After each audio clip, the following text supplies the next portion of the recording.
Welcome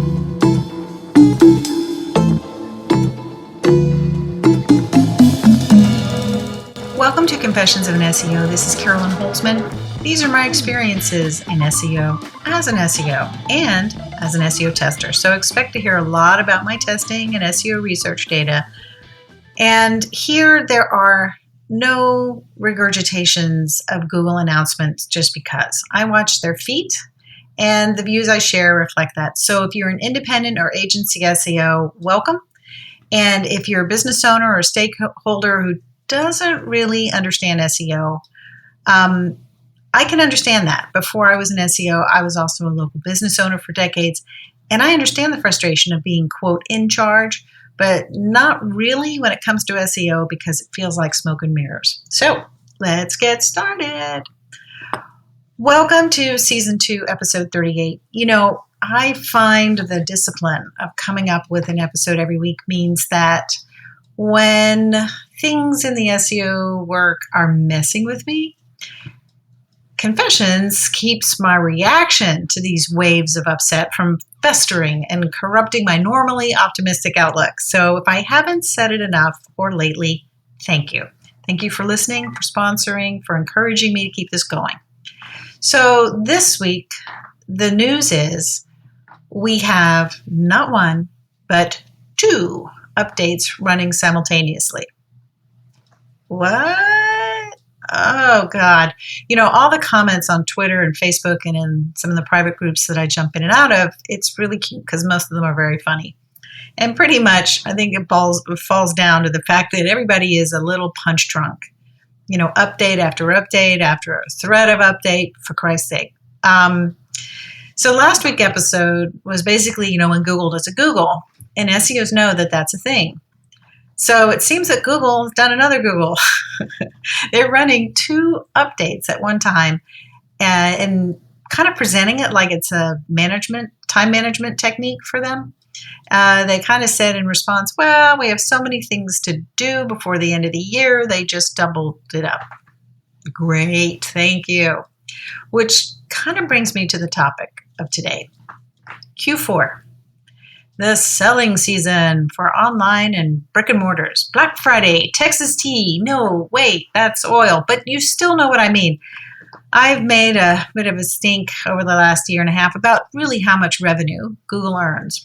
Because we do need to remember that they are a business. They're not a community service organization. They may tell you that they look after your business, but when you watch their feet, you realize they're a business.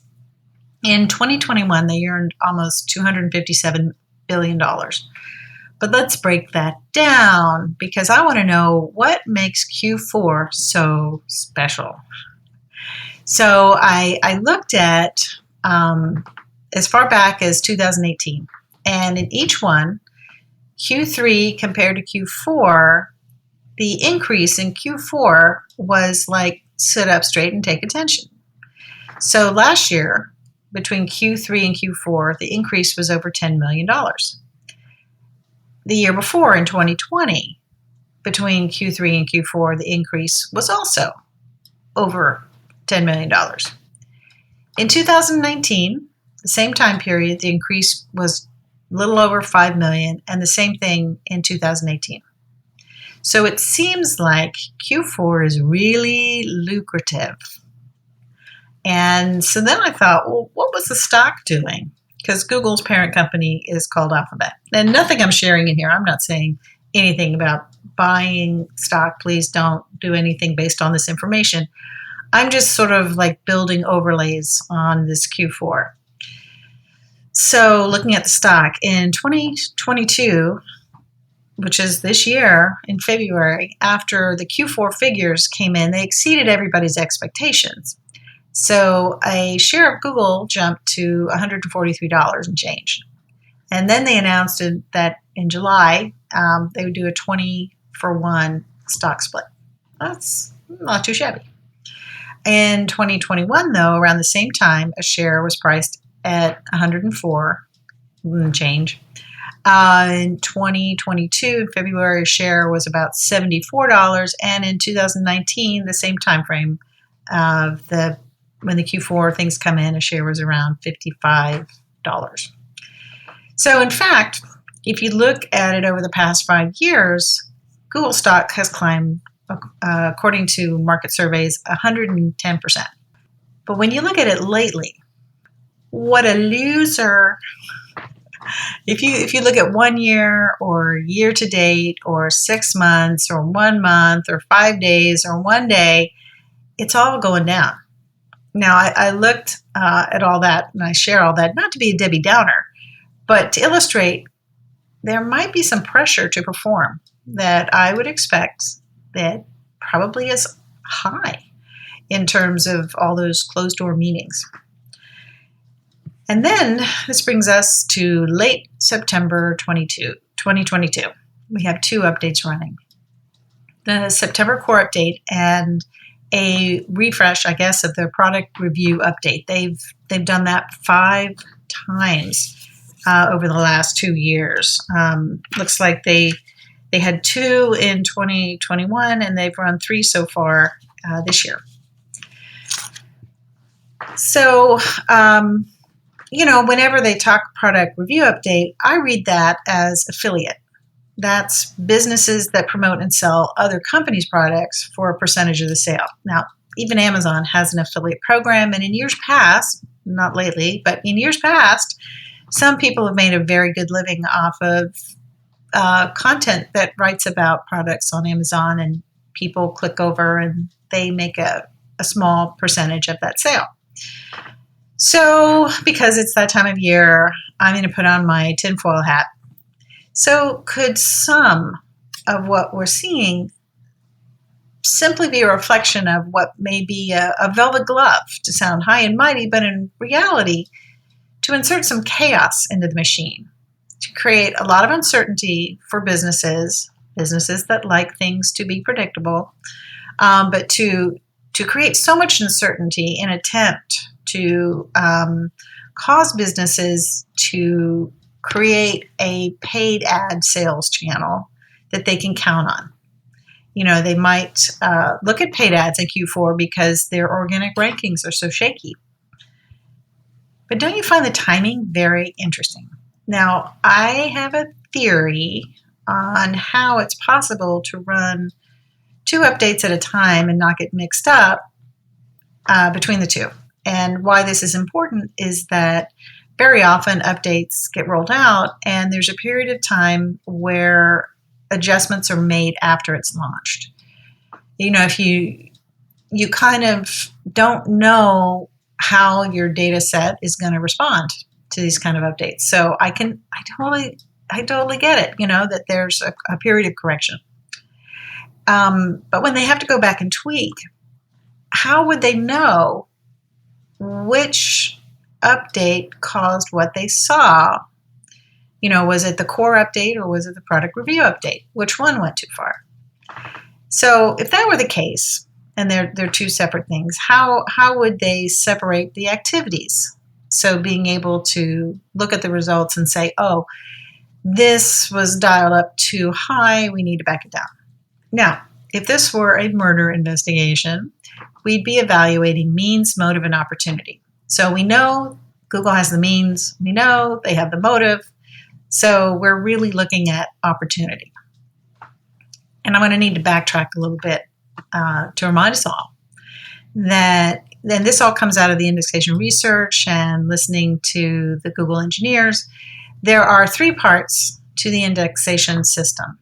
So it's a big system composed of 3 smaller systems, comparatively smaller. So you have the crawling system, that's one. The indexing system, where basically all the activities to getting the pages to where they can be scored and sorted through whatever algo they're running, that's the second one. And finally, the serving system. And that's when we can find it by its keywords in the index that we can see. Now, I'm going to focus on the second and third systems. So I'm theorizing here. I think ultimately I might have, I'll probably say this. I'll probably have two possibilities.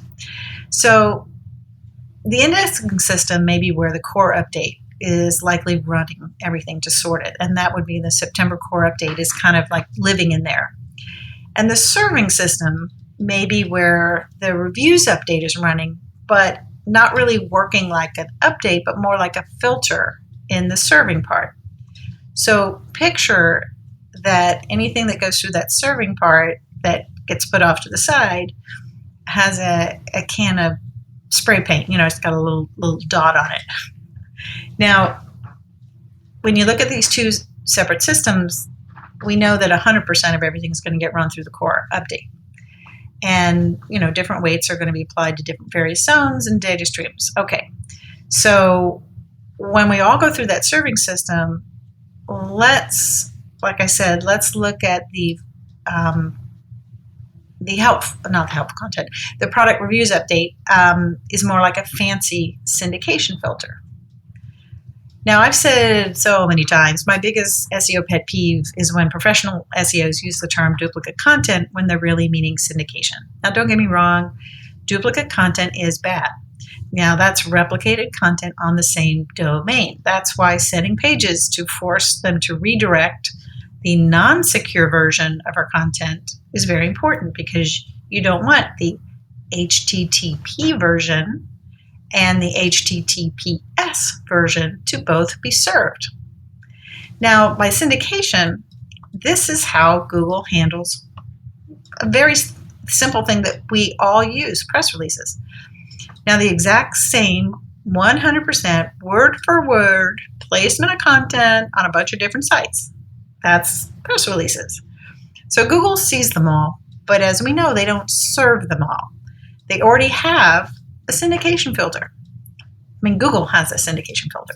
But what if, and this is an F, so we're going in speculation, what if they can tell when your product review is more like all the others than it is 100% unique? And let's say they slide that filter, the tolerances, to either not show you at all if it's way too similar, and discount it if your content is mostly similar, which means, whatever optimizations were contained within that, the good words in that product review, they're not going to count for your page. So maybe now you're scored differently, right? That you don't have as many good words as everybody else. Now, I'm not saying that I know what is in the product review update. I'm speculating on how could Google tell the difference between the two of them. So that's kind of what I'm coming up with that. And on Twitter, Google did say, after telling us that they were running two updates and knowing everybody's going to go pull their hair out more and go like, what? How will I know which one? And they said, well, if you get hit and you want to know what hit you, if you produce product reviews, then it was the product reviews update. And if you don't do product reviews, then it was the core update. Thank you, Google. Thank you for being so helpful. And here's where I'm going to go into like a second. Some people have heard that first option I came up with. But, and so I'm going to present an alternative. What if they have a module in the update that identifies the mostly similar portions of the content to other content? So it's kind of like a syndication filter, but more in terms of blanking out the portion of that content so it doesn't get calculated in your score. Much like, when JavaScript rendering goes off, that portion of the page to Google appears blank. But what if there was a way, because of how similar it was to a lot of other content, that portion of the page is kind of wiped out, and then they rescore it? Well, that statement they made on Twitter would also be true. If you get hit and you want to know what hit you, it depends on what you did. But what if that is the September core update, and the product review update is a sidecar to the core update? Which makes all of this very interesting, because, as you know, I look at all the bot activity in the server logs, and they aren't recrawling. Normally in an update, you see a lot of crawling. So maybe they're only working on new content with this filter, because obviously they got to compare it to something, right? See how this works? So that's my advice for Q4. Buckle up, Buttercup. All right, that's going to do it for today. Remember to catch the daily crawl or no crawl reports. You can find them on YouTube. You just search for crawl or no crawl and put the word YouTube at the end, and you'll see it. Or there'll also be a link in the description. Thank you for being a listener. Thank you to all the sponsors of Confessions that help support this work for themselves and others. And if you'd like to support this podcast and SEO research, there's a link in the description, and it'll take you over to Anchor FM. Now, if you're looking to be an even more substantial sponsor than those levels, reach out to me at confessions@AmericanWayMedia.com. Please subscribe. If you haven't settled on a source, you can just Google Confessions of an SEO. You can't miss it. It's been my pleasure to be with you. Thank you for your time. Thank you for letting me explore all these things, and I will see you in the SERPs.